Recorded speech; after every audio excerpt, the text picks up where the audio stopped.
Welcome back to the show, everybody. We got a good one today. Crypto companies break records in 2020. The UK classifies XRP, and you're going to like it. The Ripple SEC FUD from Yahoo Finance. Shame on you, Yahoo. You know, it's just like they don't want you to know. What don't they want you to know? Let's roll that beautiful intro and find out. This is Digital Perspectives with Brad Kimes. Subscribe for new content notifications. Now, here's Brad Kimes. Come on in. Welcome back to the show, everybody. You can follow me on Twitter at BackupBradleyAbove at the top of the screen and everything that we're talking about here today. So looking right now, Bitcoin taking a breath at 38,000 plus, Ethereum 1289, and we're looking at XRP at 32 cents, up 37.8% on the 7-day right now after that horrible hit from the news of the SEC lawsuit. Now let's keep this thing moving right here. XRP Crypto Wolf says, crypto companies inked almost $700 million worth of mergers and acquisitions in 2020. $700 million in mergers and acquisitions took place in 83 transactions. That's the largest number ever and a sizable increase from the previous record of 69 M&A in 2018. And we got other evidence of that too. We look at the crypto space and we can clearly see that we're over $1 trillion market cap in the crypto space, and that is exciting. We are a $1 trillion asset class. That's what that means. That is amazing stuff. This here from Roger Ver, and shout out to Roger Ver. And this is quite a perspective, and I don't mean this to be mean towards Bitcoin holders or maxis or what have you, but this is quite a perspective. If Bitcoin, with its high fees, slow and unreliable transactions, were a brand new coin today, nobody would want it. Quite a powerful thought when you think of that. And I'm just going to let that be right there. Let's go to this. If you haven't seen this by now, you should know UK's HM Treasury classifies XRP as an exchange token, not a security. That, to me, is the best incentive that we could give the United States and the SEC and anybody involved in helping come to a final conclusion of XRP, is to have this kind of incentive pressure from around the world to let them know this is how we see this asset. More importantly, and above all of this, is the idea and notion that because they already have the classification sorted out for XRP, they can use it. That's the bigger part to take away from this. I believe we have to see some kind of relatively short duration for this lawsuit, and a quick resolution, I should say, because the rest of the world already knows what they see it as, and what they see it as allows them to use it clearly and freely. And the reality is, how long is the world going to wait? And if the world does wait, like it's waiting right now, then it means it is a coordinated effort. Don't believe that. It's still true. Here's another piece of news just to remind everybody as we move through this material today and beyond. This is from XRP Joe. Visa bought Earthport in order to work with Ripple. Know what you hold. This originally come from Ratha Conman. Shout out to him. And this is a reminder. We've gone over this when it actually broke. But let's take a look at it again here. The announcement of Visa of the acquisition for US $320 million of UK-based Earthport to unleash the power of Visa and take it beyond the card and work with Ripple in creating alternative to SWIFT payments. Know what you hold. And you got to know what you hold, because in times like this, you got FUD coming from Yahoo Finance. Ooh, and this is a piece I want to tell you. They do not embarrass very easily over there at Yahoo Finance. Enthusiasm for cryptocurrencies may be on the rise again, but it's far from enough to save Ripple. XRP. cratering late last month on the news of the cryptocurrency and its developer Ripple Labs were in crosshairs of regulators. It's yet to have recovered, even as Bitcoin and Ethereum surged to new highs. However, don't view this as an opportunity to buy this altcoin on the cheap. The rising tide of Bitcoin prices will do little to raise its boat. But that's not all. Once Ripple is knocked off Coinbase, expect prices to continue to head lower. First of all, let's just stop right there. It's not knocked off of Coinbase. They're planning on doing a trading halt on January 19th, but they did say in the letter they could stop trading at any time. That is not delisting. Knocked off means delisting. So not the same thing. So look, this goes on and on and on, and it breaks this down. And, obviously there is a real litigation lawsuit happening between Ripple, XRP, and the SEC about whether it is an unregistered security or not. I've been through this, I think, a lot to where most people understand. At least where my thought is on this, we do need a new test for the new SEC division that oversees digital assets. We do need a Ripple test, just like there is a Howey test in the original office of the SEC. So we'll have two tests, hopefully, coming out of this. The Howey test and then a Ripple test. That's where we're seeing that. The other thing about this for me is at the same time here in the U.S. is that once we solidify and get the clarity here for XRP, what we basically are watching happen while this trading halt against U.S. residents is taking place is we're watching the regulatory door shut behind Ripple and XRP. You won't be able to get to where XRP has gotten itself to in the same manner that it did ever again, because once they get the clarity, the regulatory framework is going to be such that it won't allow for another company to do it in the same manner that Ripple's been able to do it. I really believe that. And that shutting that regulatory door will really just kind of put a bow on the idea that XRP is the bridge currency to the world. And I do believe other tokens can serve that purpose too.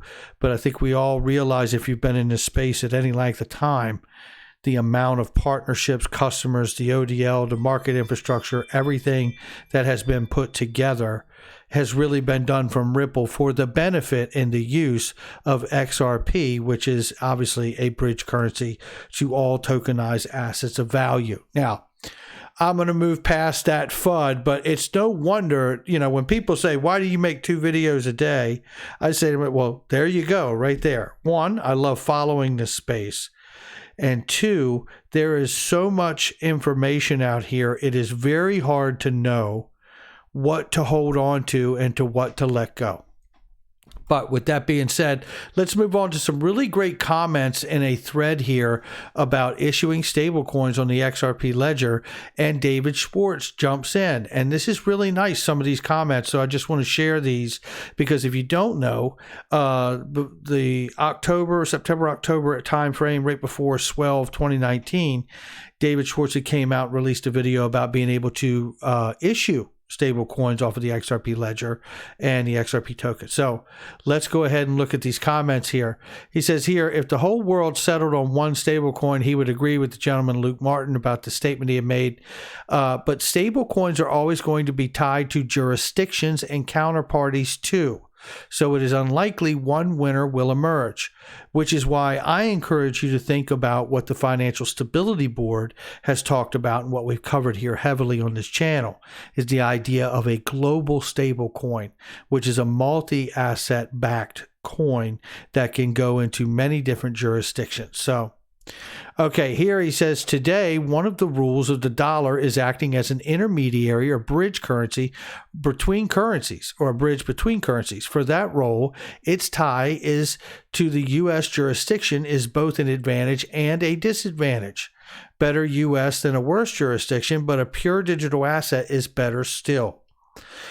Imagine a future, maybe not so far off. Oh, I like that optimism, where everything is tokenized and you can have your salary agreed in dollars, but gold gets delivered to your wallet and you can buy groceries by selling tokenized shares of a REIT. Now listen to what he just said. You can have your salary agreed in dollars, but gold gets delivered to your wallet, and you can buy groceries by selling tokenized shares of a REIT. In that world, there will need to be a concentration of liquidity. Listen to this very carefully. You can't go from gold to shares of an obscure REIT by finding people who want to go those same shares to gold. The liquidity concentration assets likely can't be one country's currency. How could that be universal? Let me just read the last comment. So sure, if you get paid in dollars and you pay your bills in dollars, it makes sense for you to use a dollar-denominated stablecoin for short-term holdings and payments. But if you go to the scenario that he talked about, in that world, there would need to be concentrations of liquidity beyond just finding a buyer and seller from the gold to those shares of an obscure REIT. What I take away from that is that all those markets that are referenced, whether it be the dollar market or the gold market or the real estate market tokenized, it's all tokenized on the ledger. And then you have enough liquidity to make that settlement no matter what you're going from what to whatever. It doesn't matter because all the markets exist on the ledger. And it's always been about all the money.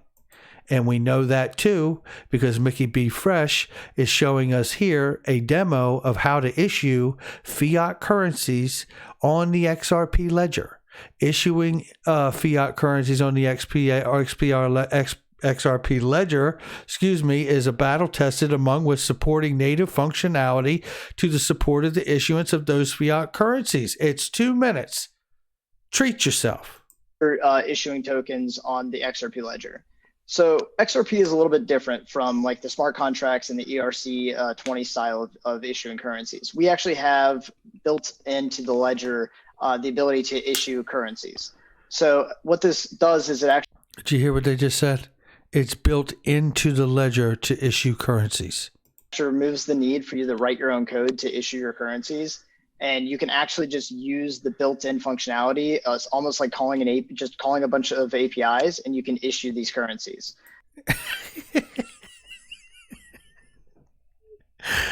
Let's keep listening.